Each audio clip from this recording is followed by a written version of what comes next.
Okay, it's 5:04. I think we can go ahead and get started. Welcome again, everyone. Thank you for taking the time to be with us tonight to discuss COPA. My name is Elizabeth Guzman. I'm on the policy team at the Housing Department. Interpreters, if you would be willing to interpret that, and then we'll get to the interpretation directions.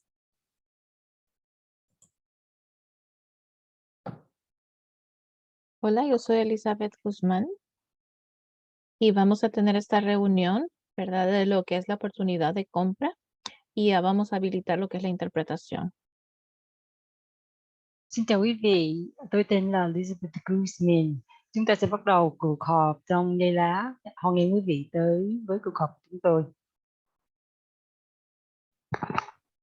Next slide, please.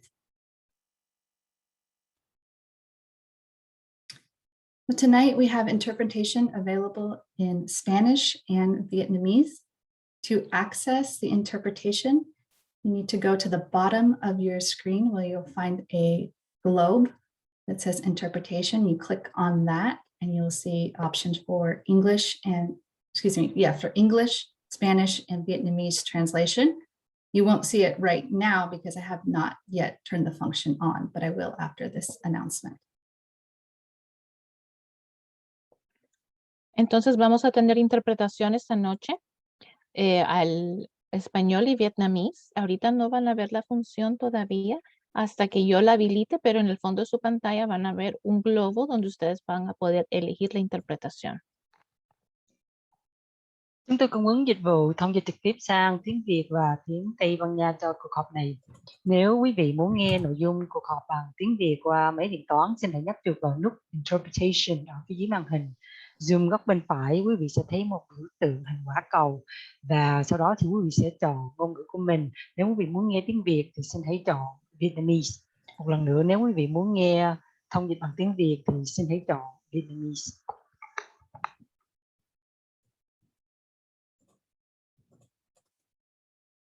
Thank you. I'm going to turn on the interpretation now.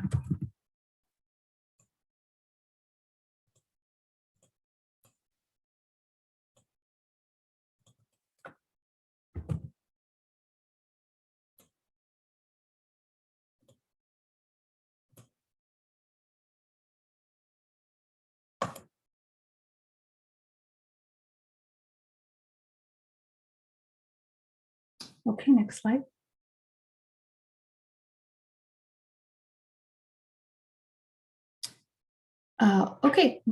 So this is what we're going to be talking about tonight. We're going to have time to go over where we are in the process of our Community Opportunity to Purchase program development. We're going to have the majority of our time this evening to hear your questions and provide feedback. Our presentation should last about a half an hour, and then we'll have time for question and answers until 7 o'clock. And then we can wrap up and talk about next steps.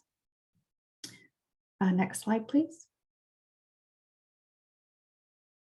I'm going to let my colleagues from the city of San Jose introduce themselves. While they're doing that, if you'd be willing to put your name into the chat and introduce yourself.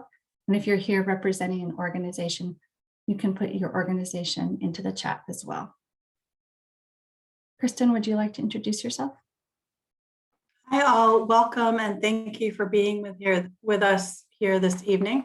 I'm Kristen Clements. I'm with the Housing Department in San Jose. Josh?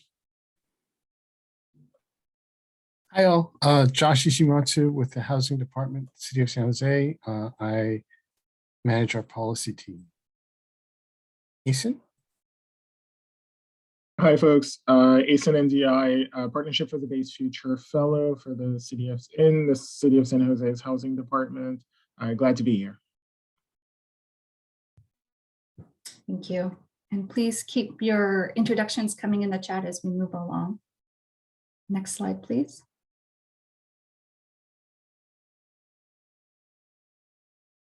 Okay, so this is where we are in the process. In September of 2020, the City Council approved the citywide residential anti-displacement strategy, which included directions to explore COPA. But this, the work to get to that point took about 2 years through research and surveys and talking with the community to develop those strategies. And then this year, or excuse me, last year, in April to October, we had a stakeholder and community engagement process where we talked to realtors, brokers, small apartment owners, property managers, lenders, affordable housing developers, tenant advocates, policy organization, and community leaders. We did this in 2 forms, one in a smaller technical advisory team, and then a broader community stakeholder meetings. We met over, I think, 50 meetings and we outreached to about 160 people. So now we're in the public review of our draft framework. If somebody on my team would be willing to put into the chat the link to the draft framework from our website, so if you'd like to follow along directly in the draft framework, you can. And you can also access slides from past presentations which are very similar to this slide deck there.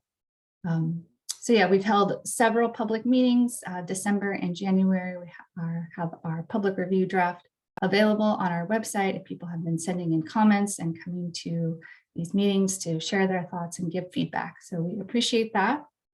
The next steps are winter and spring of this year, heading to Housing Commission and City Council Committee, and then likely to City Council.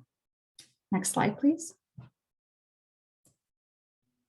So tonight, what we want to do is give you all an overview of this proposed program and bring everyone up to the same level of knowledge on this proposal.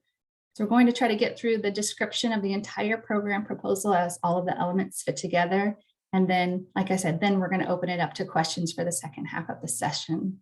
So if you have a question as we go, please don't raise your hand just yet. Please just make a note of it, or you can type your question into the chat, and then we will answer questions in the second half of the meeting. So appreciate your patience as we get through this description. Next slide, please. Elizabeth, we got a comment in the chat that the Spanish interpretation is not, oh, and now it is working. Thank you. Oh, okay. Thank you. Thank you for letting me know. So let's start with the proposed community opportunity to purchase program definition. This would give qualified nonprofit organizations an opportunity to make the first offer to buy rental residential properties before properties are put on the open market, and the right to make a final offer to match terms and conditions of a third-party bid. Note that this program would not require the sale of a building to a qualified nonprofit. The only requirement under the program would be for the owner who is going to sell their building to go through a prescribed process. Who the owner ultimately sells to is up to the owner. Next slide, please. There are several reasons why we are proposing this program. The purpose of COPA is to prevent displacement and to preserve existing low-cost housing. Properties purchased by QMPs through COPA would be preserved as restricted affordable housing to the extent that they qualify for city subsidies that keep rents low. COPA would be a way to give tenants greater opportunity to gain knowledge and participate in the process of their building being sold. Buildings could either continue to be rented or could be eventually converted to home ownership opportunities or other ownership structures that would promote wealth building. Next slide, please. So opportunity purchase programs generally have similar program elements, starting with applicability. So that's what properties the program would apply to, timeline for transactions, buyers, so in this case, qualified nonprofits and community partners, income eligibility and targets, tenant engagement, and education and enforcement. So I'm going to pass it to Asen, who is going to start us off with applicability. Hey folks, Elizabeth just said, what applicability refers to is to just basically what properties are going to be included in the program. So as part of our community engagement process, we really started looking at what the existing housing stock looks like. And we heard feedback from community members again about what they thought should be part of the program. What we learned is that single family dwelling units, and so that's not just single family homes, that's townhomes and condos, make up 1/3 of our overall rental housing stock. and that in many cases, there are multiple families in many cases who are living in these rental single family homes, potentially causing overcrowding.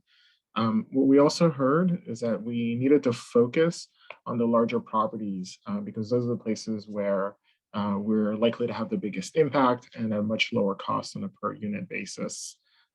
We also heard from a lot of single family owners that they may own them as part of, in the family or as part of an inheritance, and they might not be suitable for the program. And so what we're proposing is just including all units that are at least 2 and above. That would include about 4% of all rental properties in the city. And it's also where, based on the demographics that we're able to pull, it's going to be where folks who are most at risk of displacement currently live. And so we also understand that there's going to be a need for exemptions, certain types of properties that are not going to be included in the program. Among those kinds of exemptions, we thought any type of property where the owner is usually living there, so this is like a duplex or a triplex or a quadplex, where a person lives in one unit and rents out the other units, either to cover the mortgage or as rental income or retirement income. We didn't think that those should be included. Any kind of family transactions, especially to preserve generational wealth, passing properties down to children or siblings, those would also be excluded. Any type of process, any type of transaction, I should say, that goes through a different legal process, that includes things like foreclosures, divorces, eminent domain.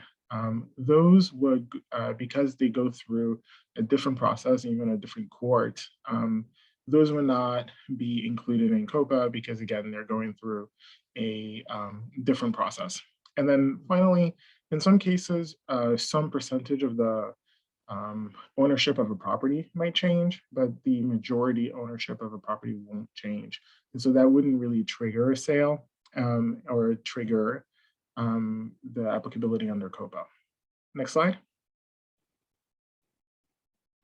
And so at its core, what COPA does is essentially create a process for property owners to sell their properties while giving qualified nonprofits the ability to preserve those units while allowing people to remain in place.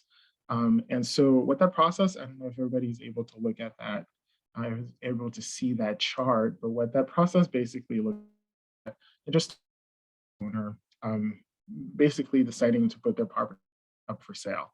When they put that property up for sale, what we're asking is that they notify a list of qualified nonprofits that they're selling the property. Then the qualified nonprofits will get a certain period of time to be able to respond to that notice. If the qualified nonprofit does not respond to that notice with a statement of intent to purchase a property, the owner can just go ahead and put it up on the open market and sell it as they would have previously. So just based on what we've heard from other jurisdictions, that's what happens in most cases. And in 90+% of cases, 9 out of 10 times, that's what's going to happen. That's going to be the end of the process. However, if the qualified nonprofit decides to make a statement of intent to purchase the property, what we're asking is a certain period of time for the qualified nonprofit to be able to do some due diligence, potentially reach out to tenants, figure out exactly what's going on with the property, so that they can have the need to be able to submit an offer. When they submit an offer, the owner is in control. They have the right to make this complete decision making to be able to accept or reject any offer from the qualified nonprofit. If they choose to accept the offer, the owner and the the qualified nonprofit and the owner would be able to, come to an agreement. The qualified nonprofit would get a certain period of time to secure financing and be able to close on the property. If the owner decides to refuse the offer from the qualified nonprofit and decides to seek another offer on the open market, all we ask is that they go back to the qualified nonprofit and allow the qualified nonprofit to make a final offer. And what that final offer looks like is basically, it could be the exact same as the private market offer, or it could even be higher. But in any case, the decision still rests with the property owner. The owner can still decide to refuse even a higher offer from a qualified nonprofit. Or they can, of course, choose to accept matching offer from the qualified nonprofit and move on to closing. Next slide. So what does that look like? What does that process look like in practice? So we looked at what the existing amount of time properties were currently spending on the market. We also got some feedback from qualified nonprofits as the amount of time really need to be able to purchase these properties. We looked at kind of the market and really saw that there were really kind of two markets. For smaller properties that are 2 to 4 units, those properties sell more quickly. They have a lower overall cost and they have more potential buyers, so a lot more competition for those kinds of properties. And so because of that, we want to make the timeline for those properties shorter. And so we are giving qualified nonprofits 15 days to put in a statement of interest. If they don't put in that statement of interest, again, it goes right back onto the open market. And so the overall delay is only those 15 days. If they put in a statement of interest, we're giving them about 25 days to be able to put together an offer, then 60 days to secure financing and close their transaction. Again, because like I said, these properties have a lower overall cost and it doesn't take as much time to be able to secure that financing. Next slide. And then for larger properties, of course, it's the reverse. These properties take longer to sell. They cost a lot more money. They usually require a lot more financing, and there are fewer buyers for these types of properties. And so we're matching the initial steps as far as timeline is concerned. So it's still 15 days to notify. It's still 25 days to put in an offer, but we're giving the qualified nonprofits a little bit more time to be able to secure the financing in order to be able to close a transaction.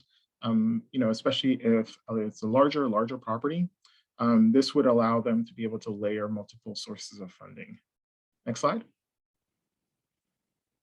And then now I'll pass it back to Josh.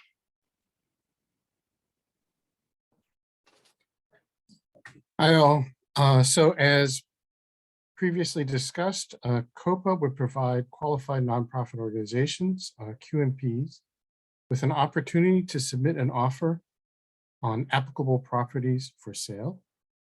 The city of San Jose would certify nonprofit organizations to become QNPs who are, who are nonprofits, as certified under 501c3 of the federal tax code, and also that have experience developing affordable housing, because we want to give assurance to sellers that these nonprofits have the ability to complete transactions.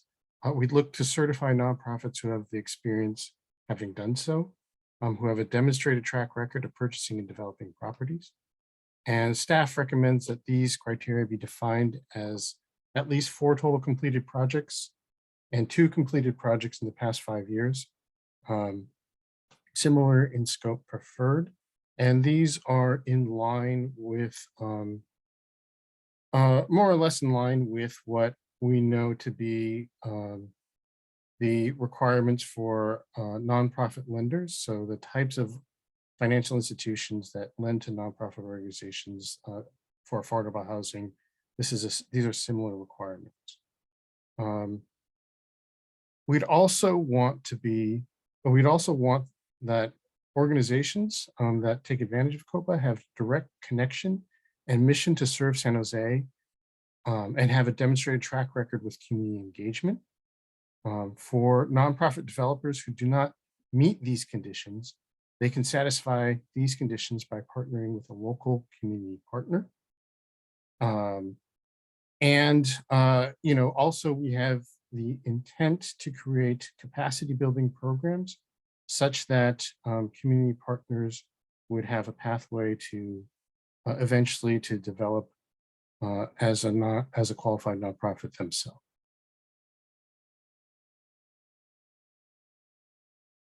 Because one of the main goals of COPA is to preserve long-term affordability of housing in San Jose, buildings that are acquired by QNPs, qualified nonprofit organizations, through the COPA program would have to become covenanted affordable housing.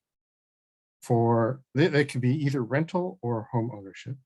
For rental properties, income limits would be set at 30 to 80% of area median income, which is I guess like a affordable housing term of art, which basically translates to $49,700 annual income at the low end at 30% AMI to $117,750,000 for a family of four at 120% AMI.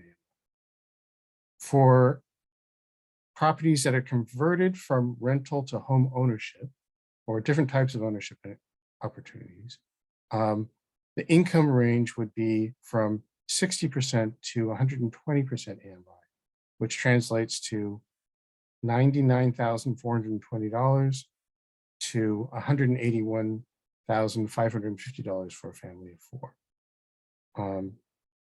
Staff recommendations also include that the city establish an overall portfolio goal of 50% AMI. That is that all the COPA projects taken together, supported by the city, would have an overall average of 50% area median income. Also, because another of the main goals of COPA is to prevent displacement of existing residents, we would have as a fundamental principle that no existing resident of a building purchased by a QMP under COPA should be displaced because of these affordability requirements. Therefore, under income tenants, so tenants that might be making less than the income guidelines, would pay either their current lease rents or an affordable rent based on the current income, whichever is lower. And over income tenants would pay either the current lease rents or the affordable rent based on their current income, whichever is higher. And I will now turn over the mic to Kristen. Thank you, Josh. Thinking about tenant engagement, we believe this is an important part of the COPA program and an advantage of it over simply funding preservation. When people's buildings get bought, it can be a very stressful time for renters because they realize that they might have to move if rents rise or if the new owner is very strict. People need to understand information about the new buyer and their objectives, and need to understand if it is turning into a restricted affordable property, why they would need to provide income information, and what other things might be different than what they are used to. At the same time, potential buyers need to respect the desires of the property owner regarding access to the site early on and privacy of their tenants and how and when it would be acceptable to contact residents. So we need to make sure that qualified nonprofits and a local community-based partner, if the qualified nonprofits themselves don't have San Jose roots, agree to perform these functions and prioritize reaching out to their tenants. So pre-acquisition or before an offer is made, they would be expected to reach out to tenants. They may not be successful. Tenants do not have to respond if they don't want to. And again, they need to respect what the property owners want in terms of access on site versus not. But this would be after an offer would be made while it would be being entertained. And during the transaction, while an offer was being considered and during a due diligence period, we would expect the qualified nonprofit and or the community partner to be able to later provide evidence that they had communicated successfully with residents, either on-site or off-site, to convey information and share plans for the property and what they plan to do with it. In addition, after acquisition of the building, we would expect that the team would, really the qualified nonprofit partner, would provide support for the creation of a tenant association and conveyed, appropriate information and clear directions to the tenants as to their rights and responsibilities. And created, one of our ideas is how could the initial purchasing nonprofit later create the opportunity for tenants who could develop capacity over time to later make an offer to purchase the property if and when that initial purchasing nonprofit decided to sell the property. And so there could be created a window of opportunity in which the residents could be informed of the nonprofit's intention to sell, and if they so desired, get together a bid to buy the building later on. So while folks might not be ready for that today or have the appropriate capacity or assistance in the market to know how to do that today, we're hoping to build that capacity over time. Next slide.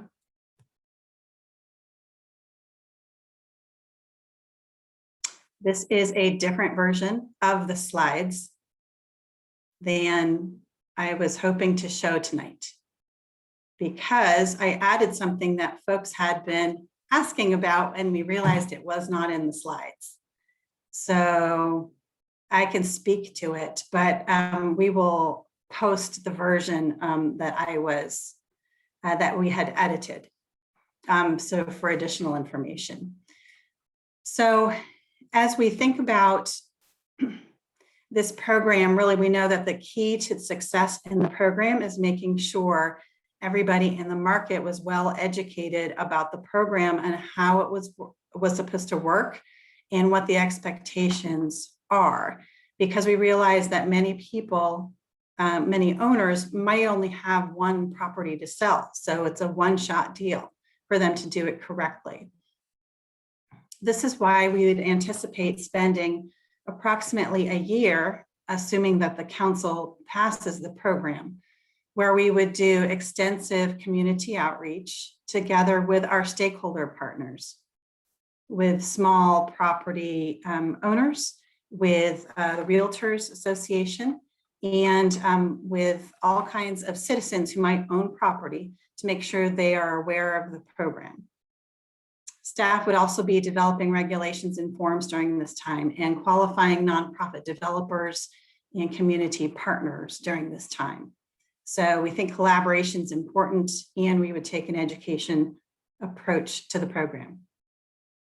Similarly, in terms of enforcement, we would take that same kind of education approach on enforcement for the program. Some folks have said, don't you want to make just a voluntary program where people could participate if they want to sell to a nonprofit, but if they don't want to, they don't have to. We think that that probably is not worth the effort of creating the program, because really what we're after is trying to get more opportunities for qualified nonprofits to buy buildings that might be in kind of the city's target places as the pressure of displacement moves around the city, right? And the pressure that we are hearing from residents and the anxiety and the levels of doubling and tripling up that might change over time. And so the idea is to have access opportunities to make offers in different neighborhoods, potentially at different times. And that means it's a universal and compliance-based program. So the idea is that this would be a small staff in the city, at least initially, because we don't want to create a large bureaucracy to go with it. And that means it would be a complaint-based system with administrative enforcement, where staff would, upon first offense, if they were informed that somebody was in the process of selling a building but had not gone through the proper steps, the owner would be informed with a letter saying that we understand that you had not complied with the ordinance appropriately. If that same party was found to commit a second offense or was reported to, they could be subject to a fine. And for third and subsequent offenses, the fines could scale up. And again, this would be, the seller would be the primary party that would be at risk. And if the seller had a representative, it would be between them and the representative as to, who was supposed to have done it correctly. So the city would seek to match other administrative enforcement procedures that already exist for code enforcement and the tenant protection ordinance as examples. At this time, the fee schedule that I saw starts in the low 100s, I believe, for fines, and could ramp up as high as $10,000 for repeated enforcements that are seemingly intentional because it was obvious that this person had been informed of the proper way to do it and was disregarding. In addition, because it would not be possible for a tiny staff to take a proactive approach and kind of walk people through the right way to do the process, as the process was happening, we would propose to allow for a private right of enforcement. If some third party thought that they had grounds to bring a suit, that the ordinance would be a legal basis for that. The city would not be, I guess the city would be able to do that as well. But really our intention is to have compliance under this program. It is not to spend time enforcing as much as it is to achieve the goals of the program, which is to get more restricted affordable housing, but really to stabilize the existing residents.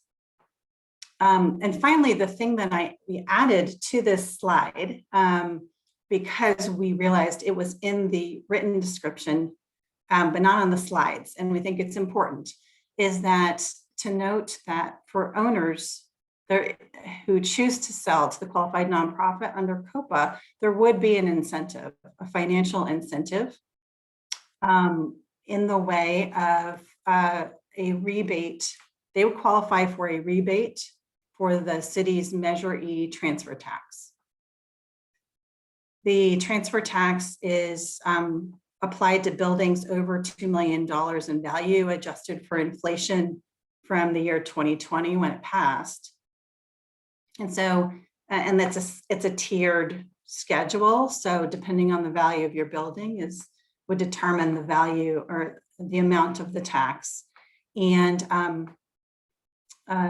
so City Council recently passed an exemption, and this for nonprofits providing affordable housing, among other things. And those that sell to a qualified nonprofit, it's our intention to make sure that the details work under this waiver or this rebate, that it would definitely qualify.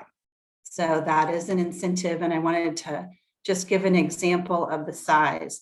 If a property is assessed at $10 million, the transfer tax is 1.5%. That would be $150,000 of an incentive. And let me just say, the reason for the waiver, the rebate would be, the purpose of the transfer tax is to foster affordable housing opportunities and homelessness prevention and mitigation in San Jose. And we would think that the person, the owner that chose to sell their building to the nonprofit providing affordable housing, ongoing, restricted affordable, would have done their job and should not, be charged twice, if you will, for that obligation. And so they would earn that waiver. With that, I'll hand it back to Elizabeth. Thank you. So next we're going to move on to the question and answer period. I want to just give some directions on how this is going to go. If you have a question, if you be willing to, I already see Paul raise his hand. Yep, use the raise hand function. That is located under the reactions button where that smiley face is, and you click on that and you can do the raise hand function. And we'll call on you. I'm going to kind of go between things, questions that are we've been getting in the chat, and then questions from you, and have you speak out your questions. A note on the chat, I'm seeing a nice robust discussion tonight in the chat. If just a reminder to keep that chat respectful, you know, that means like no use of profanity, things like that. And, you know, we'll certainly monitor that, but we trust that you know what that means to be respectful to your fellow citizens and community here. One thing about interpretation. So we have Spanish and potentially Vietnamese speakers here tonight. So we have interpretation available. That's why we have it, is for, you know, for those people that speak Spanish and Vietnamese to use it. So I encourage you to feel free to raise your hand and ask a question in Spanish or Vietnamese. The rest of us can hear that if we go to the interpretation channel and click on English. So if you're an English speaker, I suggest you do that now. You hit the interpretation button and select English, so that when a Spanish or Vietnamese speaker speaks out their question, you'll hear that interpretation simultaneously in English. I think that's all the directions I had. Okay, I'm just going to start with, I have been monitoring the chat, but I'll just start with a question, some discussion in the chat that was raised around 1031 exchanges. There's some specific questions around that, but I thought maybe we could just have, maybe Josh, you could just start us off with kind of an understanding of how this program would affect 1031 exchanges. And I just wanted to add, this is Kristen, that I cut and pasted a definition of what is required for a 1031 in the chat, also from a website that seemed to cite the code. So not, anyway, just for more information. So that's in the chat as well. Josh?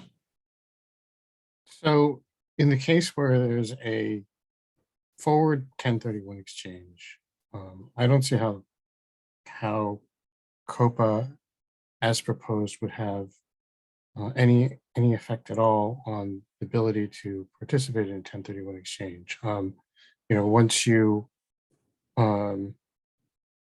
sell a property, you can, you know, as long as people have followed COPA and have you know, made their property available per the process.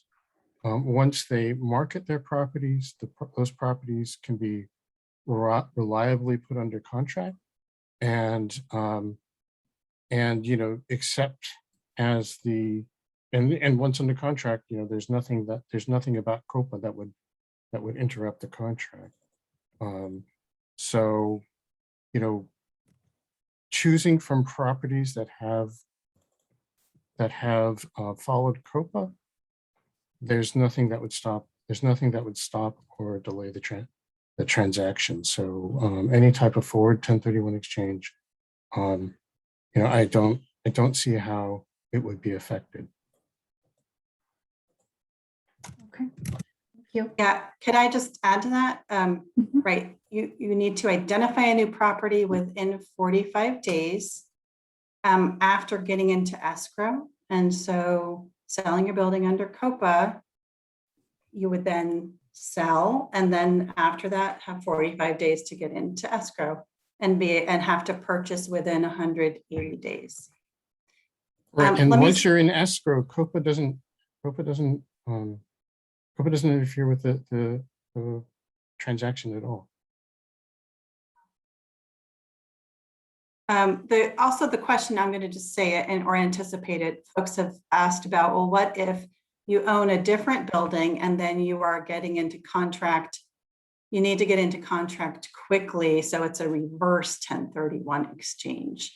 And under COPA, the idea is that if the owner, after waiting to see if they would get an initial offer from a qualifying nonprofit, and if they didn't, they would list their property as normal.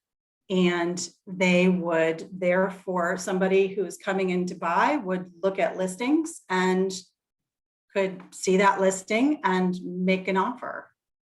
And you know, so that could be a candidate for anybody's reverse 1031. If the property owner received an indication that the nonprofit was that a nonprofit wanted to make an offer on their building, they could entertain the offer, decide the offer was not to their liking, and then put their property up for a regular listing. And at that time, again, would be a candidate for somebody who is looking to do a reverse 1031. So we don't see that this program interferes with 1031 exchange. Thank you. Okay. Okay. Opportunities, Doug, opportunities present themselves to a seller that would disappear having to wait for this program to run its course. Once the opportunity presents itself, it's available. You wouldn't have to wait for the program to run its course if people are following the program correctly. So nothing would disappear off the table once it's been through the initial period. So Josh, if I can interject here, please. Sure. Yes. So for example, you know, I own a duplex in San Jose, and I get people contacting me constantly to purchase my duplex. And I could sell my duplex in a day with multiple offers if I chose to do so. If an opportunity presented itself for me to purchase another investment property, such as I'm looking in San Diego right now, and that opportunity came up to where, wow, I can buy this fourplex in San Diego, great opportunity for me. However, I'm going to have 15 days to wait until a QNP decides if they want to offer on this property before I can sell it to an investor who wants to buy my property today. That property will be long gone in 15 days. It locks me out of that opportunity.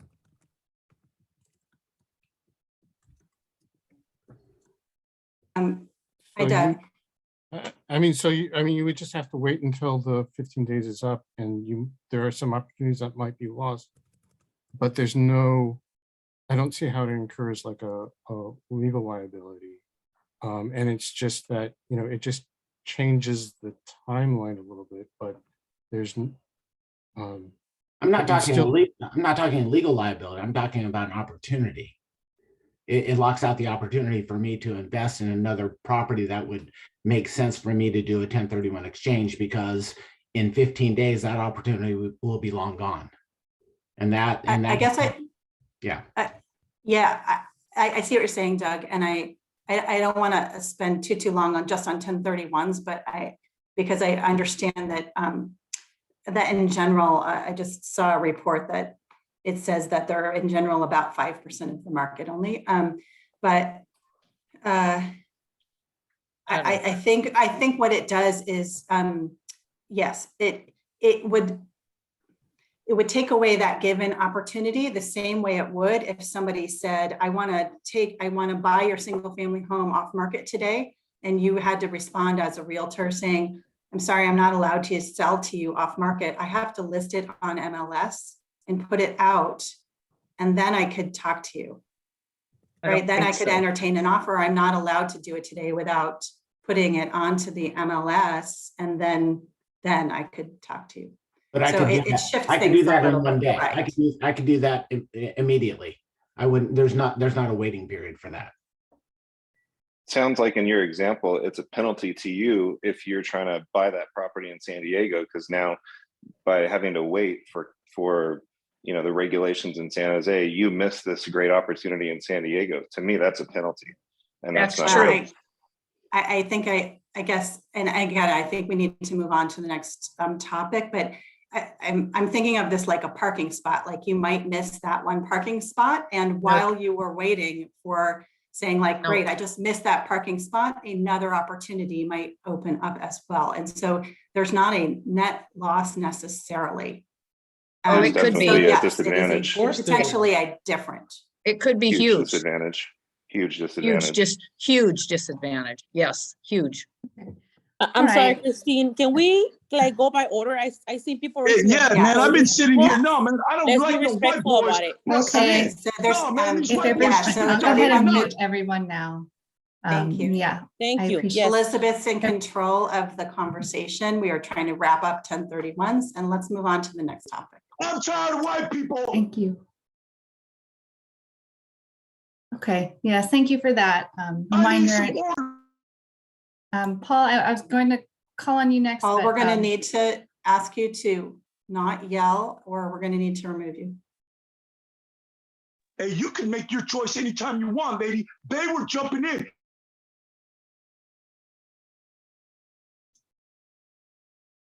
Okay, I think we can move on to the next question asker. We've got Christine H. If you could go ahead and unmute yourself. Thank you. Thank you for the opportunity. My question off the 1031 is, I asked this question at the beginning of the chat. So I have a single family home, which is rented out. I was thinking about putting a ADU, possibly building an ADU, but if I build an ADU, then is it considered a 2+ residence, and then I have to offer it to nonprofits before I'm able to sell it? If I could take that one, that's a good question, and ADUs have not come up before now, and I was wondering if someone was going to bring them up. We don't consider ADUs to be to make that property multiple units. Maybe that's a little caveat to the multiple units. We hadn't thought of that before. Okay. So, but you're right, because we are trying to encourage ADU production. And what about if I have a single family home and I decide to make it into a legal duplex? So I can put 2 families in it, it's big enough? That then would fall underneath COPA, and I would have to sell it, offer it to nonprofits before I could sell it then, right? Kristen, Yes, sorry, but under this proposal. just Okay. clarifying question. Do you still live at the property in this scenario or no? Yes, but I may not in the future. I may need to move, in which case then I'd like to rent it out to 2 families instead of just 1, which I won't subdivide. Honestly, I won't subdivide it and make 2 homes if it falls under COPA in the future.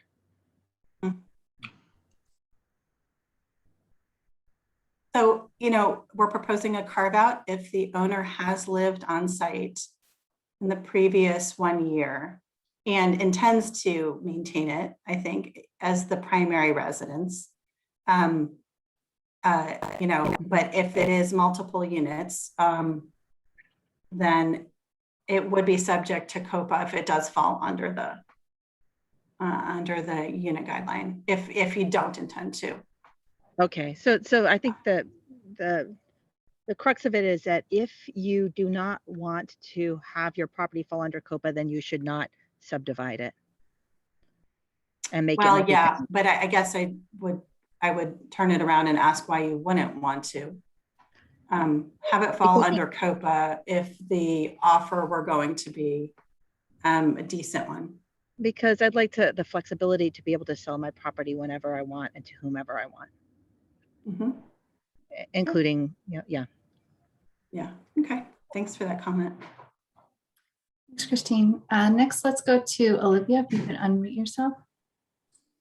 Thanks, Elizabeth, and my apologies for interrupting earlier, but I just think that it's the correct way to do it. It's raise your hand and kind of, wait for your turn. So if you want to speak, raise your hand and then wait for your turn. So I'm sorry, I didn't mean to interrupt because I usually don't do that. But okay, going back to my comment. I want to remind us all the reason we're here today is because there's a crisis here in San Jose. There's a housing crisis that it's affecting the working class people, low income families. That's the main reason that we're here today. We're trying to find out solutions because we should. right? This program was directed by the city council, and I am pretty sure that it was directed by the majority of them. That's one of the anti-displacement charities to fight displacement. I am really just, I guess everyone has a different opinion, but it's just, we're trying to help people that can afford to stay here in San Jose. This is what it is COPA for. I don't think COPA it's because we're trying to figure out, help the richer that are getting more richer. There's a crisis. There's families that have been displaced. There's families that are suffering. There's kids that don't have that stability. COPA will help families. COPA will help our community because we will have a stable place to stay. I don't know if any of you guys have the sense of what the sense of belonging is. It's crucial for our lives, especially for our kids. A sense of belonging is when you stay in your place, like I said, you feel like you belong there. Moving place to place because you cannot afford to pay rent or because you have to live with different families, that's not a sense of belonging. We have a stability in our communities. Our community is going to be a thriving community and much better, especially for our kids, for our future.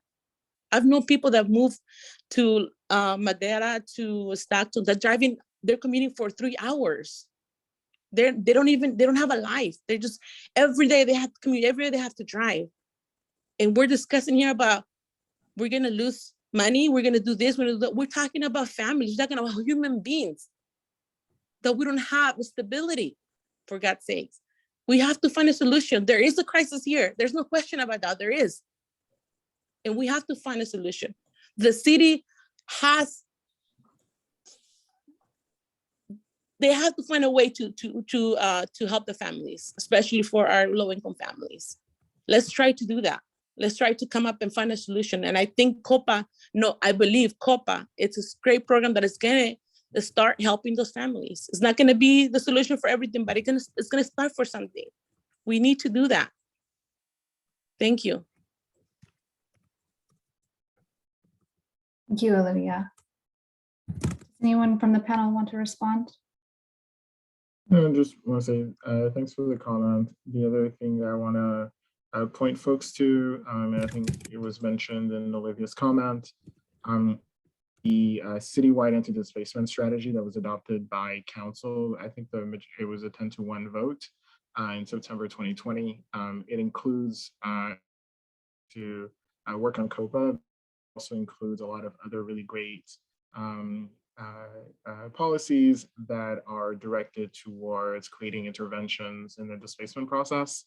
And I would love for folks who, especially if we're brand new to these types of meetings or to this discussion around displacement in San Jose, to go ahead and take a look at that, and also to fully understand that COPA, I think the way that we're thinking about it is as one tool in the toolbox to be able to address displacement in San Jose. Ethan, and thank you, Olivia, for recentering the reason that we are doing this work and proposing this program. And it is after listening to many residents in our community, and after listening to 2 years of feedback and working on dozens and dozens and dozens of ideas, this rose to the top as something that many people asked for us to work on, and the council supported us to bring forward and back to them. So thank you. Thanks, Kristen. Paul, I'm wondering if you're ready to speak, if you could unmute yourself, and I'd ask that you, don't yell or use profanity. No, I can shift, but when I see white privilege asserting itself, white privilege was deadly to the campesinos de Sasipuedes. Okay, I'm a 6th generation San Josean. My mother and father and all my tias grew up in tents in Sasipuedes on the grounds, and I have pictures. I literally have pictures on the grounds of what is now Guadalupe Church. This is the legacy that I carry. In the 1960s, we were constantly redlined. Where the city failed is this. It did not center this conversation within the context of the redlining map of 1939. That was their first mistake. I grew up in D11. On that map, I grew up in D11, which I have all these documents. I have 75 documents that were produced by the city of San Jose that delineated the logic and reasoning and all the particulars with respect to the development of that map. Okay, and when you fail to center that map within the context of these conversations, then you are failing the people.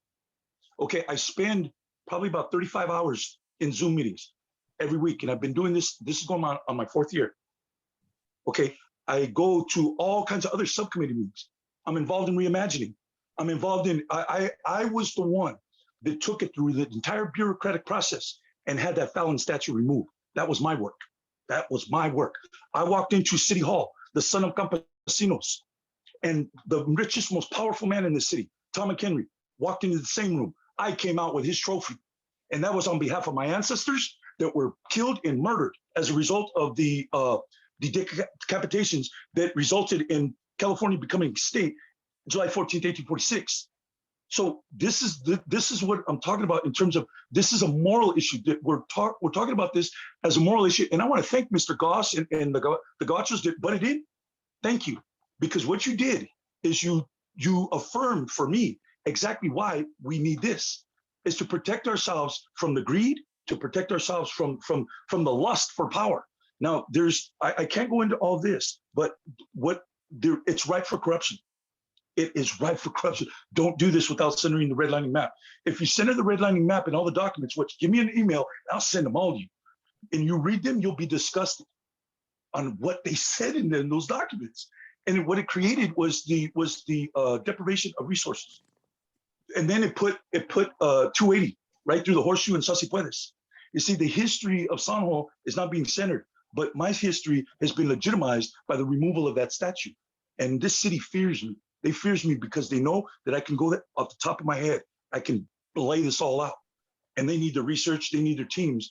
And that's why it's critically important to approach this from a moral and ethical issue, because 15%, let me give you this stat that came out last night, and I'll conclude, is that 15% of the city of San Jose, which has over 1 million people, that means 150,000 people, earn under $30,000 a year. They earned under $30,000 a year. Those are my people, and I'm going to do everything that I can to protect them. Thank you. Thank you, Paul. I'm wondering if anybody on our panel would like to respond to Paul's comments. Go for it, Kristen. I want to thank Paul for being here, and I agree that he comes to many, many public meetings and tells his family's story, and I appreciate that, and I've learned a lot from these stories. Thank you, Paul. And I hear you saying that to prioritize historically disadvantaged and redlined neighborhoods, and I just want to make the comment within the context of just this program, which I realize is very limited, is that while this COPA program, our proposal is that it applies broadly throughout the city. It is true that our funding, our preservation funding, that will come behind the program, and it will be a different action to go before the city council at a different time, can be prioritized in different neighborhoods or for different types of properties or for different purposes at different times. And so I hear you saying that your geographic preference would be redlined areas, and we've taken that comment down, definitely. Thank you. Thank you. Yeah, I just want to add, just want to quickly add, I really appreciate the historical context. Again, would point folks to that citywide anti-displacement policy strategy that gives a little bit more context about sort of the history that we're taking into consideration as part of this program. The other thing that I would say is, based on some of the research that we have included as part of our work from the Urban Displacement Project, but also looking at other cities that have implemented opportunity to purchase programs, it's pretty clear that there is a pattern as far as the kind of displacement that we're seeing, specifically around investment into formerly redlined areas. And so in some ways, the purpose of COPA is really to kind of address a little bit some of that historical legacy as well. Thank you, Ethan. Next, I'll just pull a question or some comments that we had from the chat earlier on. And I'm wondering if Kristen can speak to this. I'm summarizing here, but there were some questions or comments about funding in terms of who's funding the purchases, and does the city currently have funding to purchase properties? And also, this is sort of related, but kind of, does the city do we have any anticipation about how many properties will be traded under this market, or excuse me, under the program? That's a good question.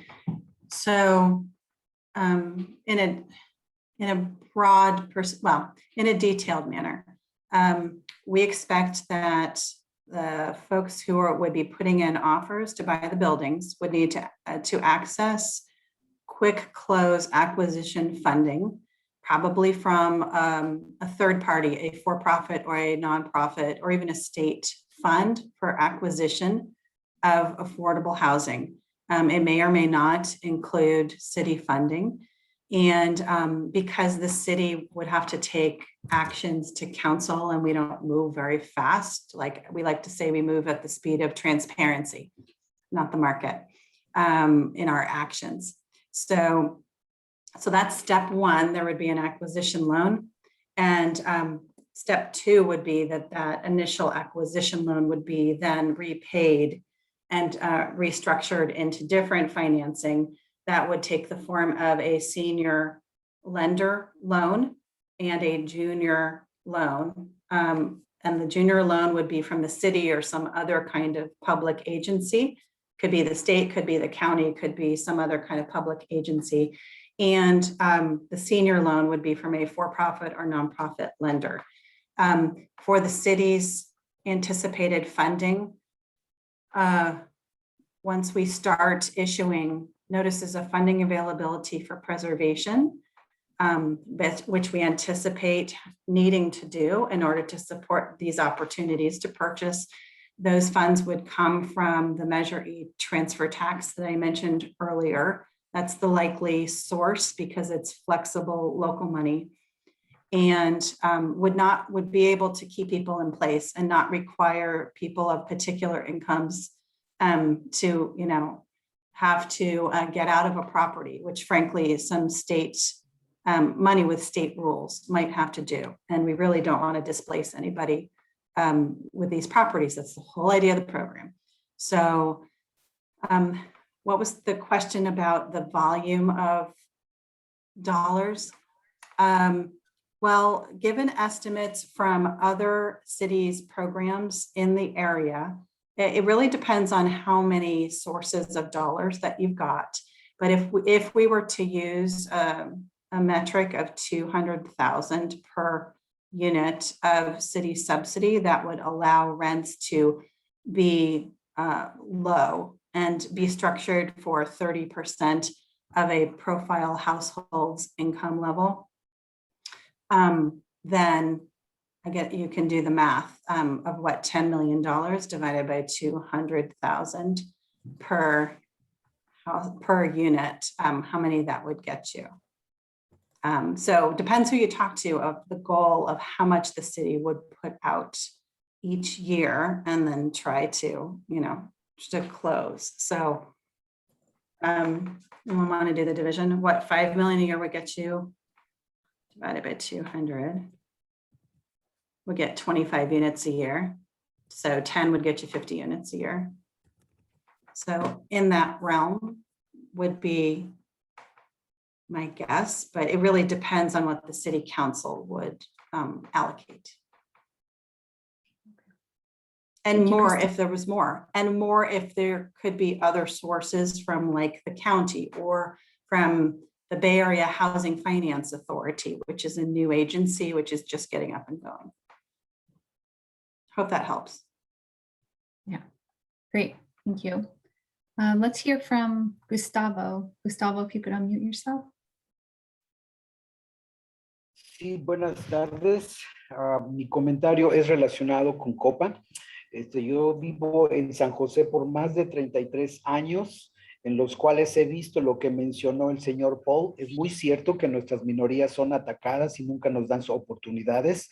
Creo que este movimiento de COPA va a ayudar demasiado a la gente, puesto que no tenemos que parar el desplazamiento. Veo que muchas gentes, y me da tristeza ver que por los últimos meetings he visto a mucha gente que habla de dinero, que habla de cuánto pueden perder, cuánto pueden ganar, que si la ciudad esto, que si pero creo que ha sido poca la persona que he escuchado que mencione el verdadero efecto que va a tener hacia las comunidades. Yo les puedo poner un ejemplo conmigo. Yo tengo 3 familiares que se han tenido que mover de San José porque la renta es cara y porque los dueños anteriores han vendido sus propiedades. Me encuentro en la misma propiedad. Creo que esto no es justo porque yo tengo 2 hijas que viven en San José. Si yo tuviese que irme de San José, haría lo mismo, tener que manejar 3 horas para poder venir a ver a mis hijas. Eso se llama desunión familiar. Y este programa es para lograr la desunión familiar, no para saber cuánto vas a perder si haces una 1033 o 1044 o como se llamen. Este programa es para ver a las familias, que no tengamos un desplazamiento, que no nos desunamos. Ese es el principal punto de este programa.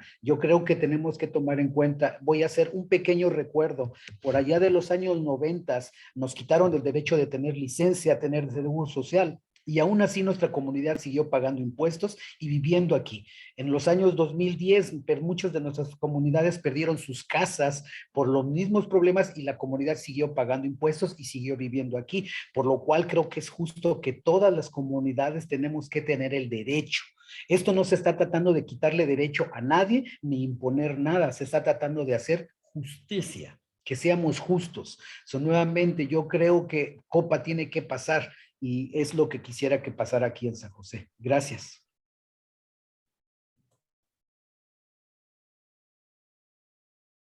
Thank you, Gustavo.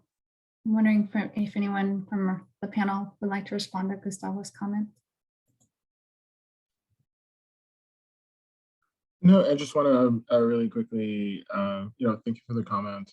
The other thing that I talked about initially, and I really do want to apologize actually not having as much content sort of going into the context in which we're operating, specifically of what actually displacement looks like currently in the city of San Jose. If folks are familiar with what the new census just said about the city of San Jose, it basically shows that there's been fairly stagnant growth in the overall population. So obviously the number is staying the same, but the actual population is changing. So what's happening essentially is that there's population substitution. A lot of higher income folks who can afford to live in San Jose being hired to work in usually in North County are able to move to and stay in San Jose. Lower income folks, middle income folks, they're moving to slightly lower cost areas like Alameda County, but again on census records, a lot of folks are choosing to move out to further inland into the Central Valley, further out south, and then what we're seeing is a lot of relocation to even lower costs like Nevada and Arizona and Texas. What that results in, I think, is less racial diversity, but also less economic diversity. What that means is that it's become harder for businesses to be able to hire folks because workers aren't able to live. It becomes harder for to be able to provide services because they're unable to hire the folks that we all rely on in order to be able to have a functioning society.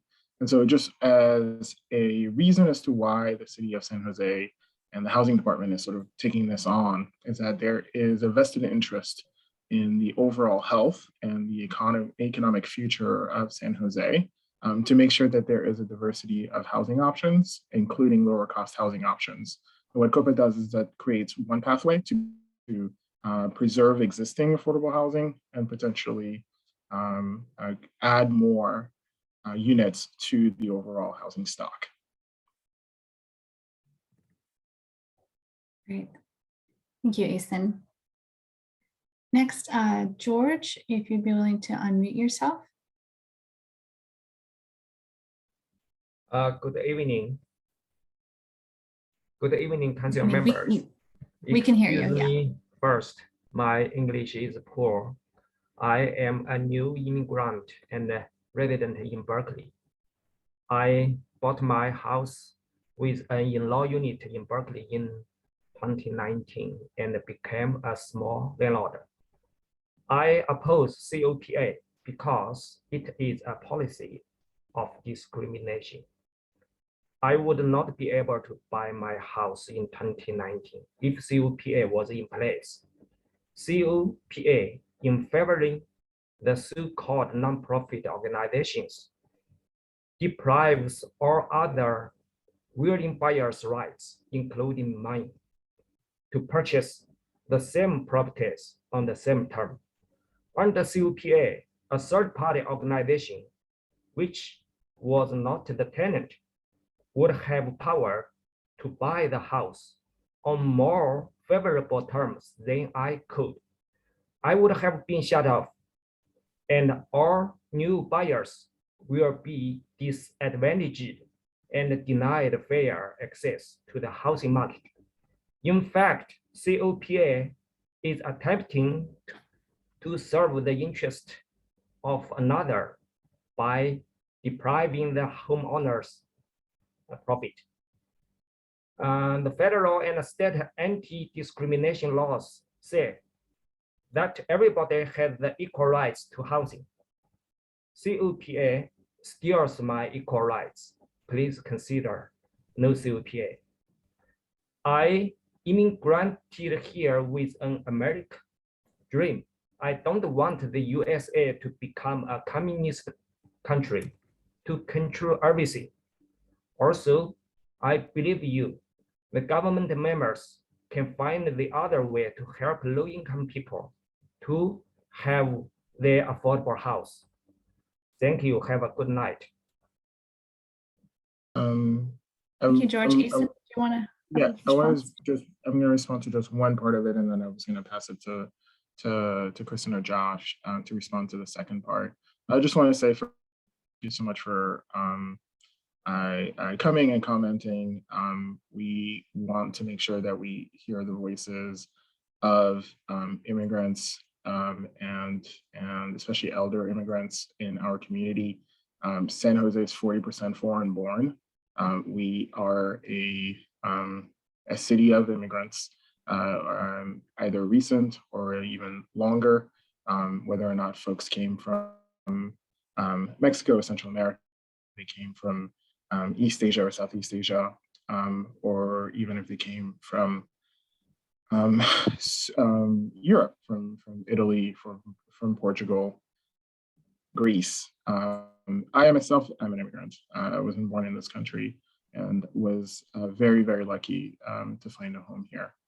I think what we're hoping to do is try to figure out a way to craft a policy that allows for immigrants to still be able to call San Jose home, no matter what their initial financial status is. And I definitely hear you as to making sure that we're being clear about exactly what we're trying to do, is that it doesn't create so much of an issue for property owners that it resembles anything that folks may have experienced other places. But yeah, on the other part, I will. If I could just say one thing, which is, George, thank you for your comments. I understood your English perfectly. I appreciate you making the comments. And just to clarify, it sounds like you were concerned about ability to purchase a single family home with an in-law unit. And just to remind folks that our proposal here in San Jose is that COPA would not cover a single family home with an in-law unit. So no single family homes or townhomes or condominiums would be covered under this program. So just to remind people, but I appreciate your comments and thank you for coming. And Thanks, also, Kristen.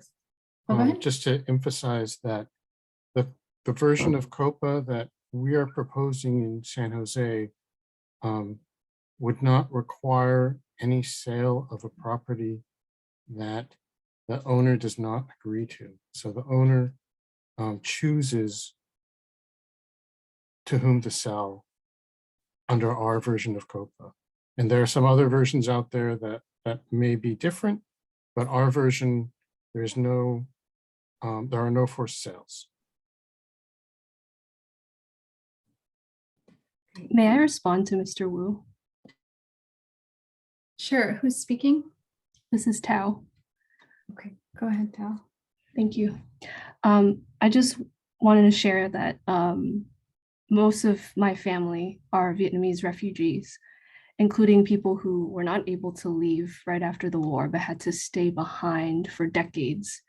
And so in a sense, they experienced what a lot of people will call communism. And I think that, in my opinion, it is disrespectful to call COPA communism or socialism for that matter.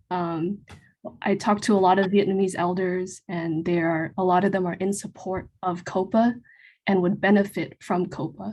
And when I tell them that there are those who call COPA communism, they think it's ridiculous. So I really hope that folks can honor, the experiences of those who have lived through these, complex political landscapes and not just use those terms just to support a talking point. I think it's extremely fear-mongering and disrespectful. So please, I hope people stop doing that. Thank you so much. Thank you, Tao. Okay, so let's go back to the chat. This was a question that was posed much earlier. Kristen, I think you'll be able to answer this. Someone, Ruth had put in the chat a question about wanting to know what exactly is a private right of action. Private right of action is that the city is not the only party that could enforce the ordinance, that if a nonprofit or a for-profit lawyer for that matter had a potential client come to them and say like that this property owner knowingly and egregiously violated the ordinance time and time again, and shouldn't somebody try to bring a suit against them? If that attorney felt like there was a strong case to be made, somebody else could use the ordinance to bring an action against the violator. That's what a private right of action means. Great, thank you. Thank you. Let's go to question asker. Let's have Cheryl, if you could unmute yourself. Hi, yeah, my question is, what I'm wondering is how much money does the city or these nonprofits, how much money does the city or whoever's going to purchase these currently have available to purchase? Like if you just went out today and said, okay, I'm going to go, because there's lots of properties on the market right now. So if you wanted to go out today and buy, 4 or 5 properties, how much money is available right now? And given if there is a significant amount of money available right now, how many offers or how many attempts are being made right now to purchase these properties in San Jose? Because what I'm hearing is that you're saying that you don't have, the city or the nonprofits don't have the opportunity to spend the money that they have. Like they want to buy these properties, but they can't because they're not given enough time or something. So I want to know how much money is currently available and that they're trying to buy properties with, that they're not being able to buy the properties. Hi, Cheryl. How are you? Thanks. Hi. It's been hours since Cheryl and I spoke over email on this. Currently, I think we said earlier in the presentation, but COPA is it is the start of our preservation work. We don't have a regular preservation funding source yet. So when I say that developers don't have access today, that's not really the language that we're using. What we're using is that we'd like to have nonprofit developers maximize the number of properties that they do know about, so that their opportunities to make offers is maximized. Really, as we are we're proposing COPA. The rest of the proposal under ASIN, as ASIN rightfully brought up, under the citywide anti-displacement strategy, the rest of the COPA proposal is establishing regular funding, working on making sure there's regular acquisition funding for people who do make offers. And when I say regular funding, I mean regular city preservation NOFAs. And then attracting, developing, identifying those developers that want to do this preservation work and work under COPA in San Jose. So all of those things are happening kind of on parallel paths right now. Thank you. So the problem isn't that you don't have first right to offer or that you don't have first right to things. The problem, real problem, or the main problem is that the funding, you don't have the money to purchase.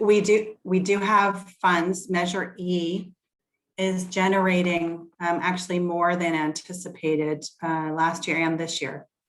And but we're using Measure E to buy properties? No, today we are not, because we have not prioritized preservation NOFAs yet. So we're starting with the COPA program, and then we will shortly, is the plan. If COPA passes, but then we would start preservation NOFA offerings. So the Measure E is the plan. So it's not authorized yet for, it's not been approved or authorized yet for the Measure E money to go into buying these rental properties that. Yeah, it's actually already an authorized use of Measure E. Because Measure E, the way that it's phrased, it is about housing for certain income levels. So it already is an authorized use. So why aren't they doing it already then? Well, because the council's directed us to prioritize new construction. And so, but in the work of COPA, we are developing all of this. And so as we create, we promise to bring back a preservation NOFA framework. We would ask them to approve the priorities that we would score, for instance, if somebody brought to us a proposal for a project. So that's all part of this work. It's just outside of the COPA action itself. Okay, thanks. Sure. Thanks, Cheryl. Next, let's hear from Aurora. If you could unmute yourself. Yes, thank you very much. Elizabeth? Yes. Thank you. My name is Aurora Solis, and I've lived here in San Jose since 1968, and I've been part of this community ever since then. I am an elderly, and I find that COPA ordinance in our community as a renter will help us, the elderly. Every day, it's harder and harder to cope with renters' issues. I find it that COPA would alleviate issues that affect families, children, and the elderly. We need this now, not in 2 months, 3 months. We need it immediately. Please, please consider this opinion of mine. I've been a resident of San Jose since 1968. There are 6 of us siblings, and only 3 of us are here in San Jose. The rest of them had to leave because of high rents and high prices on purchasing homes. So please consider this opinion. Thank you very much. Thank you, Aurora. I'm wondering if anyone from the panel would like to respond to Aurora's comments. Thank just you. Again, thank you for commenting. I really appreciate the comments. Yes, and I just want to say thank you, Aurora, that Aurora's story having lived in San Jose for decades and struggling to stay here is something we heard a lot in the 2 years that we worked on our anti-displacement strategy. So thank you for taking time to be here.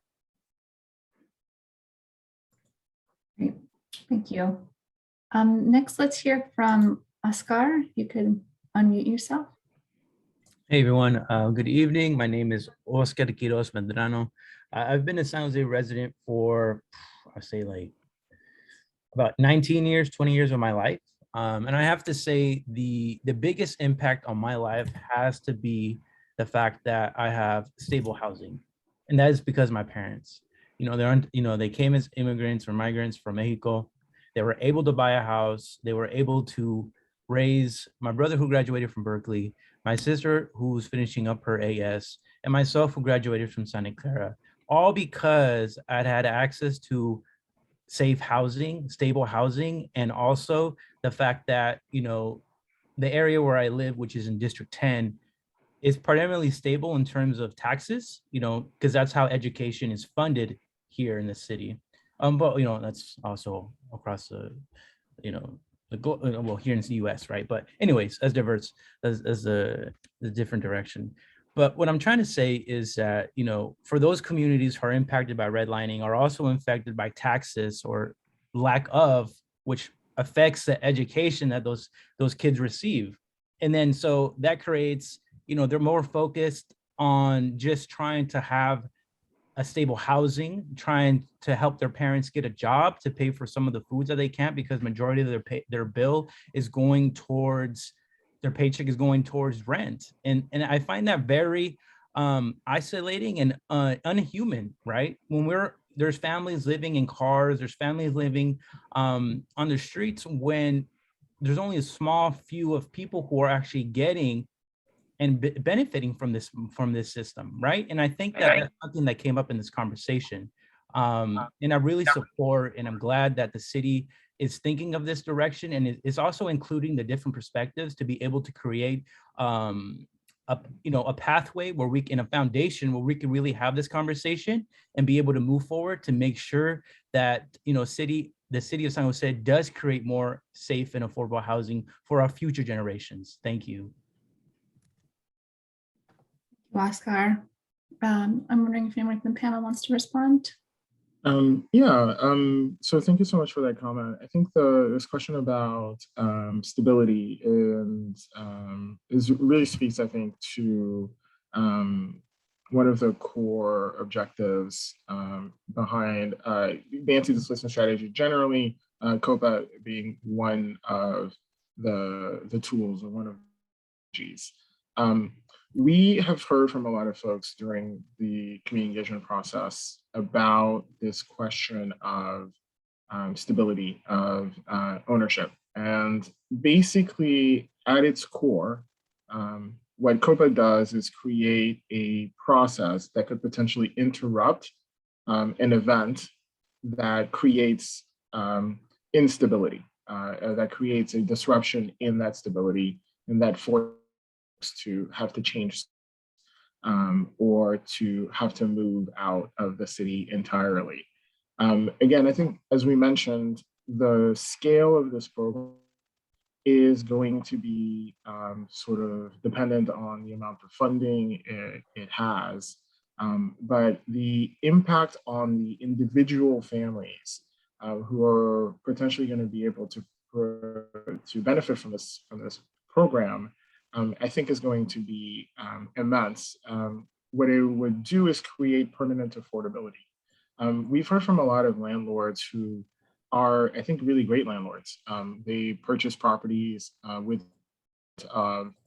being fair to their tenants, to share costs only when necessary, to keep rents roughly the same over time, primarily because they get to know their tenants and they want to pay.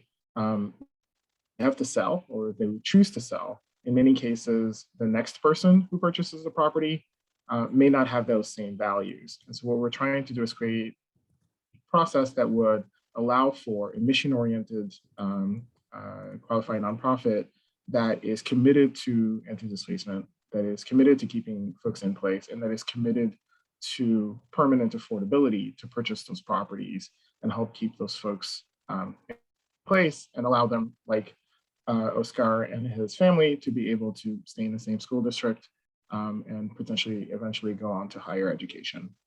So again, thank you so much for that comment. Thanks, Ethan. I'm gonna next pull a question from the chat. Kristen, I think you spoke to this earlier. There was a question about how many staff will be required to run this program. Well, we're taking a light staffing approach because we didn't want to create a new big bureaucracy, and we didn't want to assess a fee on property owners at this time. And so what we are proposing is one FTE funded from program income, really from existing loans that we already have, funded by tax increment dollars.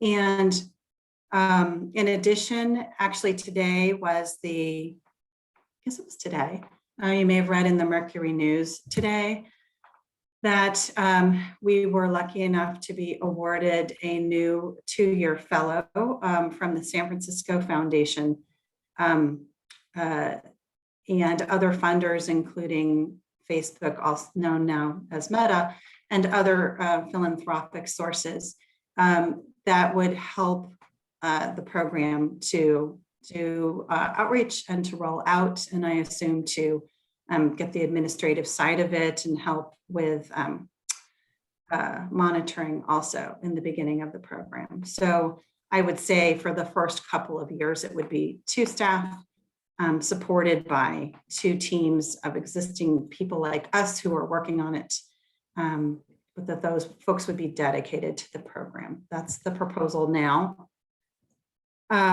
There are those who would say that paying for any new staff is too much, and there are those who would say it is not enough. And so I agree with all of it. It's, we're trying to do a new program and do it efficiently. Is 1 staff not enough? No. We would like to have more staff to do a great job, but we are going to propose the 1 plus the 2-year fellow and as a starting place. So that's the proposal. Great, thank you. Next, let's hear from Maria. If you can unmute yourself, Maria. Hi, thank you. My name is Maria Guerrero. I've been a long-lived resident. I grew up here. My family immigrated from Mexico. Been here for a very long time. I have about 9 to 10 nieces and nephews, and all of them do not go to the same school district. We all used to grow up, we all lived together in one house, and unfortunately we cannot all stay there. One part of my family moved to Los Baños, to Tracy, and yet they still had to work in San Jose, and they've had to travel an hour and a half just to go to work, and then an hour and a half to go back, and that's with no traffic. So by the time you work an 8-hour shift and you drive home, that's maybe a 4-hour extra car ride. By the time you get home and try to spend any time with your kids, you're exhausted. And unfortunately, this is a story of many of our community who had to leave. And it's ridiculous to hear people talk about profits and what about this? How come we can't get more money? Why can't we do this? When we're not talking about that, we're talking about community, about people.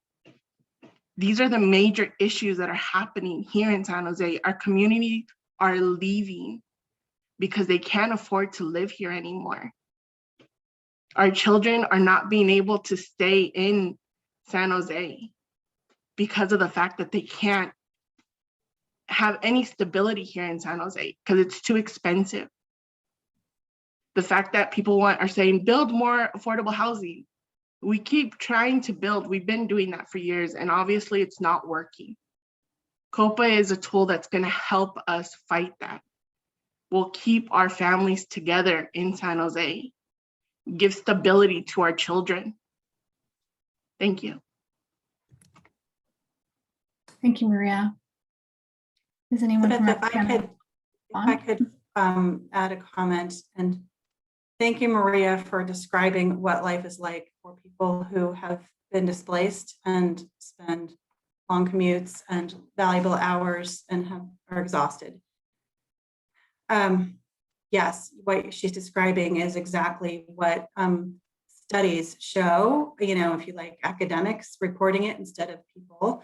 There are terrible health effects for people who are displaced.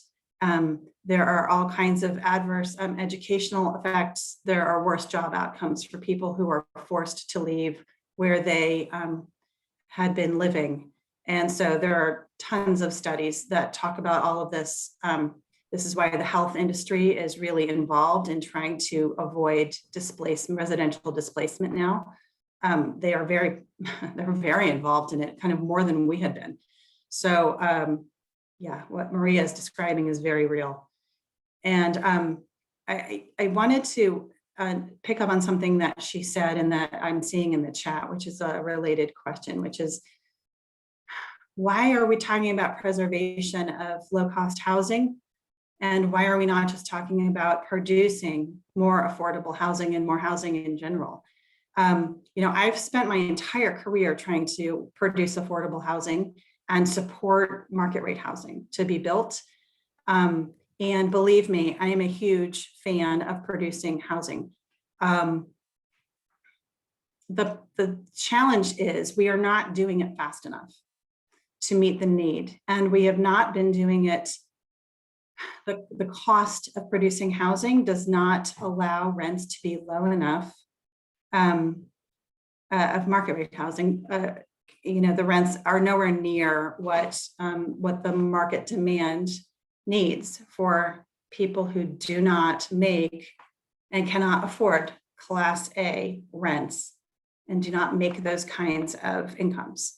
Or cannot afford a 1.4 median sales price for single family homes. And so, or $800,000 for a condo in this area. So anyway, there is a huge proportion of our population whose housing needs are not being met.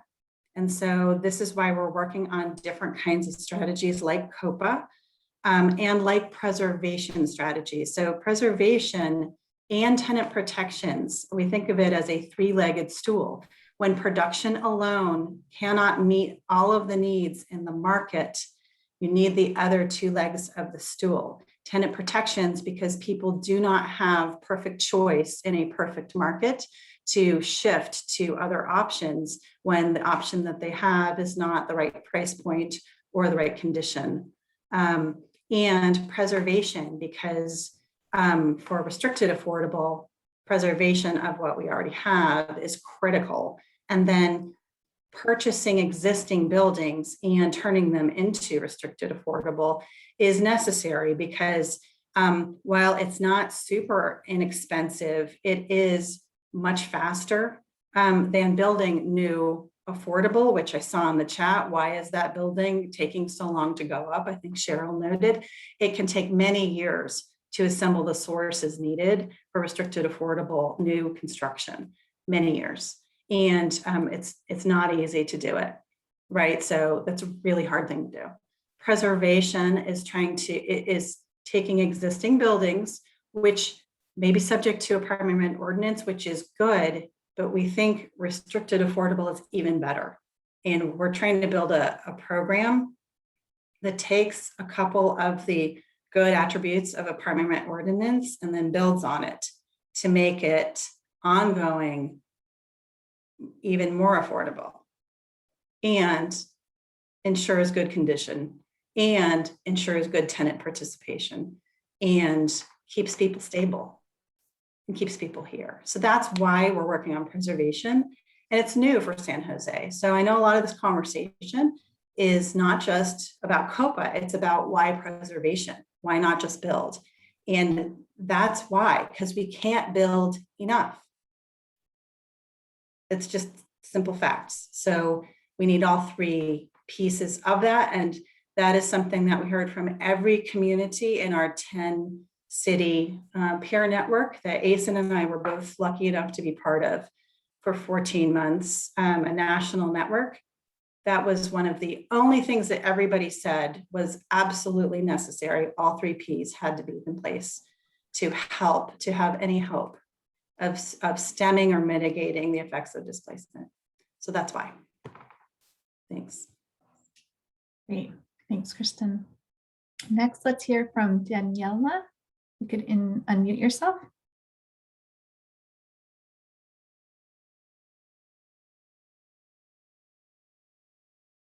Daniela Ritchie, are you there?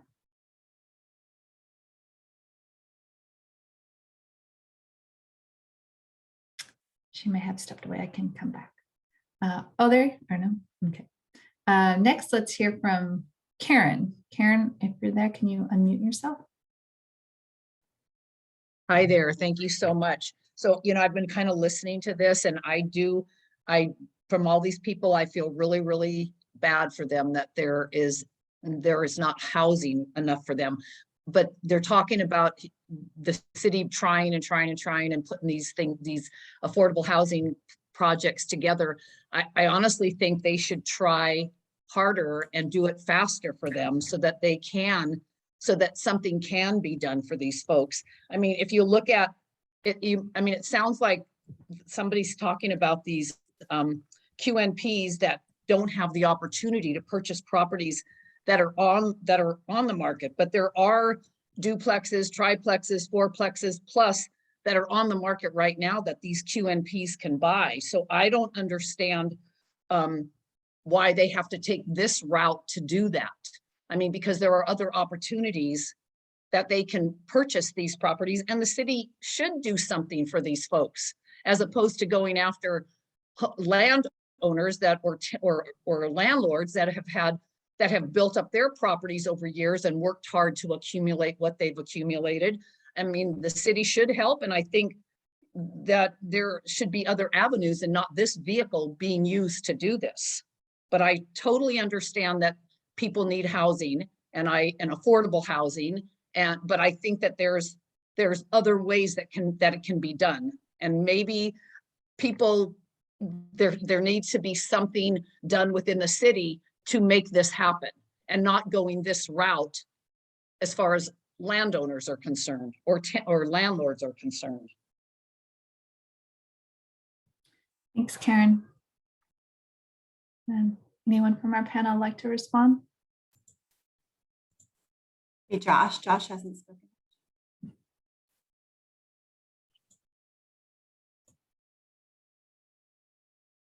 I mean, what we've been working on for these many months is to try to come up with a program that will be fair to landlords and help tenants and keeping people from being displaced.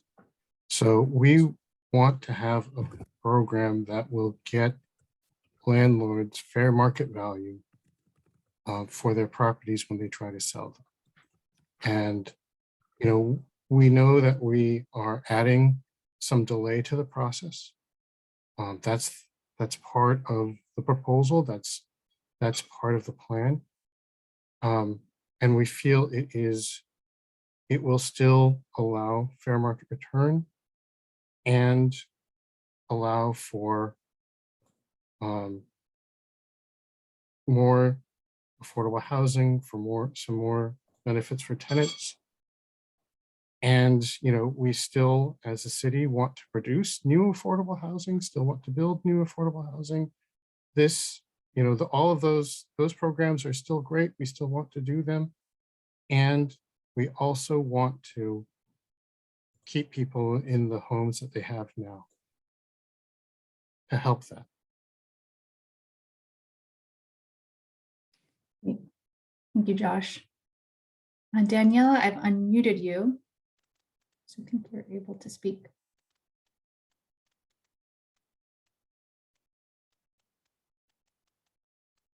Daniela, are you there?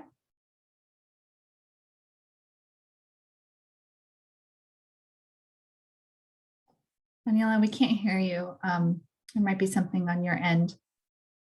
But if you'd like to put your question into the chat, I can make sure to ask the question out loud. Next, let's hear from William. Good evening, everyone. I am not in favor of this particular program. It just seems, just as Josh said earlier, you're just putting up delays in a process that at the end of the day, the seller's still thankfully going to be able to and get exactly what they want.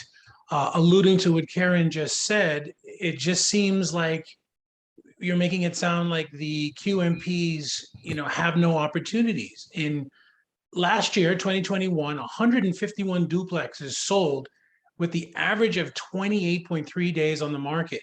There were 17 triplexes. It took them 43.4 days, and 83 fourplexes that took 35.7 days. Now, right now, currently, there's 23 multi-residential properties available to purchase on the MLS right now, and the average days on the market is 68 days. So why are we going to add more burden to the taxpayer by having this be staffed? And it just seems like it just feels good. I absolutely empathize. I do think that these QNPs need assistance. Kristen tonight said that Measure E has done better than they proposed. So then let's use that money, let the QMPs go ahead. You give them that money, they can make the offers, and they're notified just like everybody else. They've notified. It's on the MLS right now where they have 23 opportunities tonight to make offers. Why can't we just do that instead of adding more red tape and time to these transactions? Thank you so much for your time. Thank you, William. Elizabeth, if I could comment on William's comment, it's a really good question, I think, which is, if there are opportunities out there, why do we have to have this program? And I think the answer is twofold. One, this program brings more than just a preservation NOFA would bring. Qualifying under this program would allow and require qualified nonprofits to work with community partners in certain ways that hasn't happened before. And working through this program, I think we are trying to support capacity building for tenants and knowledge sharing with tenants, that it would not be the same thing for us to just fund a deal here and fund a deal there. The city as lender, I'm not sure that we'd be able to effectuate that same kind of requirement. The second point I'll bring up is just that what we're trying to do is to focus on areas that are undergoing severe displacement risk. And so in a big market like San Jose, while there are properties up for sale, not every property is the right property. And so it may not be in a high displacement neighborhood. It might not be at the right price point. It might not be good condition, for the price. It may not, it might be in a place, for instance, where might be a duplex, but slated for a very dense development in that area. That's not something the city would necessarily want to invest in. So opening up more opportunities in more places, I think allows us to kind of strategically target the city's limited money better, to try to get better outcomes than just kind of putting out a preservation NOFA and then hoping that somebody somewhere can get a pretty good property because they're working with who happens to be a broker, who happens to be in a brokerage that has some good connections, and or they saw one thing on the MLS. Like, this is going to broaden the number of listings available and allow folks to be more strategic in what they make offers on. But if I may, even if the qualified nonprofits do this, the seller still at the end of the day can take whatever offer they want to do, which is amazing, right. which is great.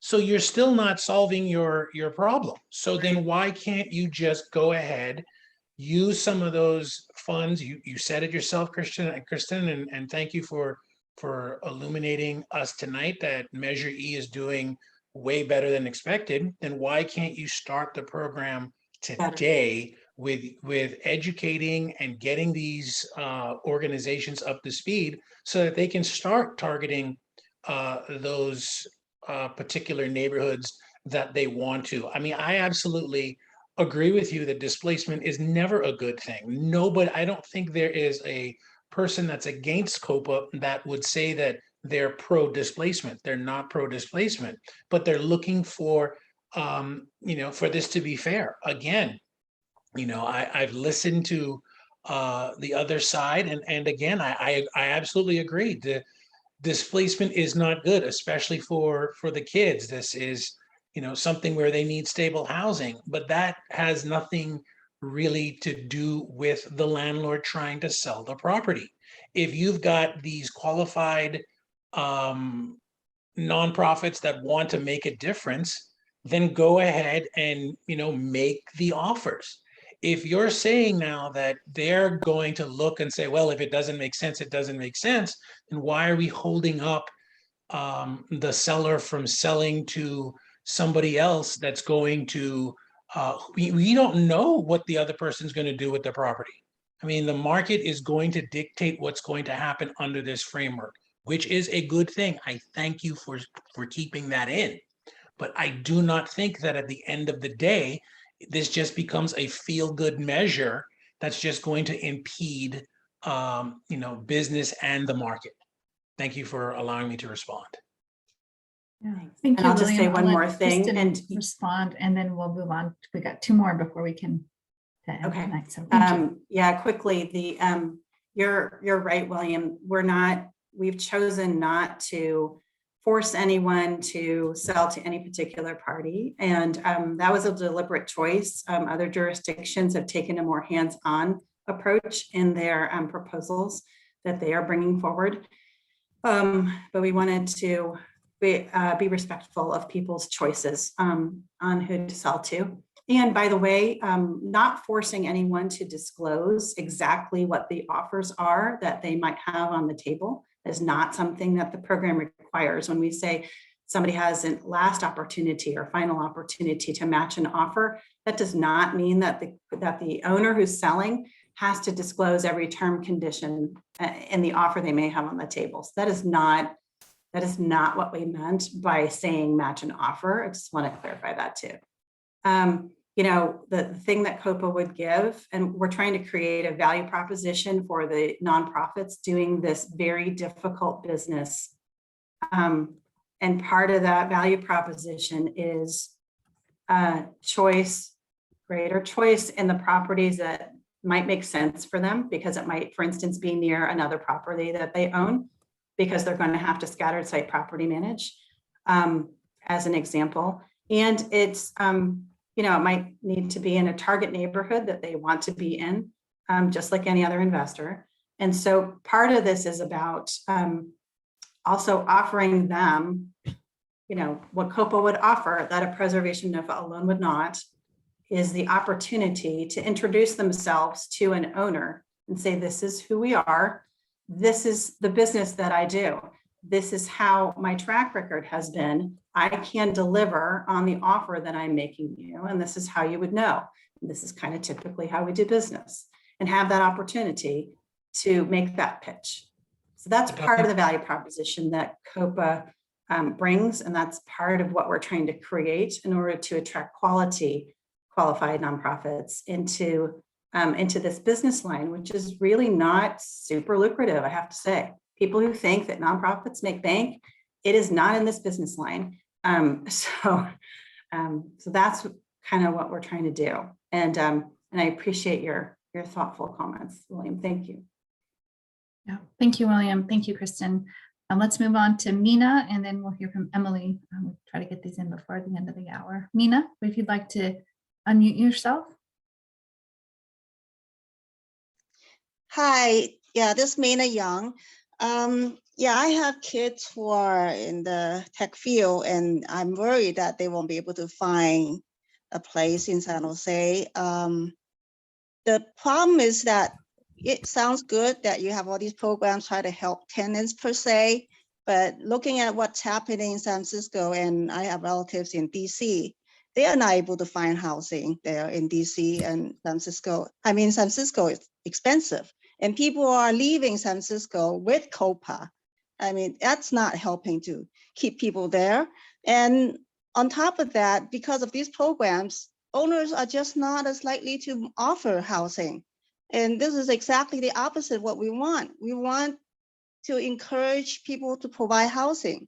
And these programs are going to add risk to mom and pops who are, who can't even deal with all these regulations right now. Not another one, every single additional restriction will add to their risk and costs unknown. So they're not going to deal with it, okay, if they can help it. So this is doing exactly opposite what you think you're going to get, okay? DC, my niece there can't find housing. She's sharing with 6 other people with over $1,000 per person. So it's not cheap, okay? So please stop these additional regulations. They're gonna add costs and they're gonna reduce city revenues and they're gonna reduce the housing supply. So no on COPA, thank you. Thank you, Mina. Emily, would you like to unmute yourself and ask your question? Hi, it's not necessarily a question, but a comment since it seems to be comment time. So I represent SB at Home and we work on affordable housing in the South Bay, essentially, the Santa Clara County area. And what we have seen now, SB at Home has been around for now like 6 years. I mean, the housing crisis has probably been around for a bit longer, but a clear factor of that is that there's no one tool that's going to get this housing crisis solved and done. It took us years to get here. It's going to take us years to get out of it. And so that's why SB at Home focuses on the 3 Ps, production, preservation, and protection.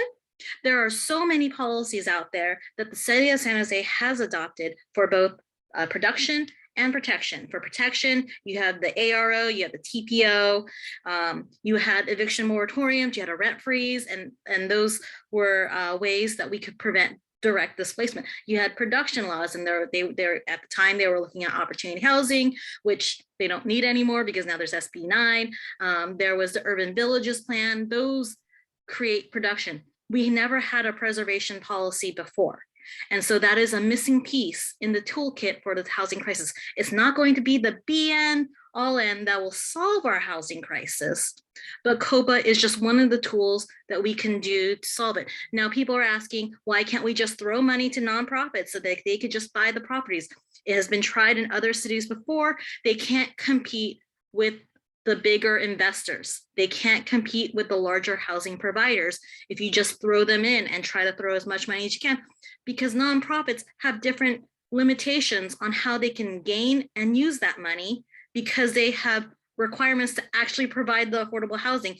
Landlords in general don't have that requirement. They can raise their rents based on limited by whatever the ARO, the TPO, but they don't have to care if your tenant is paying 70% of their income in rent. Affordable housing providers have to care about that. Affordable housing providers have to accommodate that. And that limits the level of profit margin and investment abilities that they have. And so that's why COPA is a way to even that out. So I know there's a lot of fear out there. The city is working really hard to try to make sure that landlords still remain whole. They don't have to accept the offer, and the offer needs to be within the market rate, essentially. We just need time to put it together, time to engage the tenants, time to make it an actual community program, which has never really been done before in San Jose, to have your community to reach together and come together to keep their housing affordable, existing tenants, existing communities. So I think a lot of people have been very upset in this meeting, and I think it's a lot of, it just takes time, takes patience. And I think we could all work together to solve the housing crisis with all 3 policy positions, essentially. So I hope we can work together. I hope that this eventually goes through with all the input that they have heard today. But thank you so much for staff for putting through all this. And thank you to everyone who showed up today. Thank you, Emily. What a nice way to end this meeting. So thank you for that comment. And yeah, just thank you everyone for coming tonight. We will have copies of the slide deck and recording of this presentation on our website. I posted that in the chat. You can check that for updates and next steps in terms of how this program will advance through or be in front of different committees. I'll just quickly turn it over to Kristen, Josh, or Asen if you want to say anything in closing. As folks coming, I heard a lot of more personal stories today, and as always, it's always great to hear people's specific personal experiences in any direction, landlords, residents, tenants as well. So appreciate that.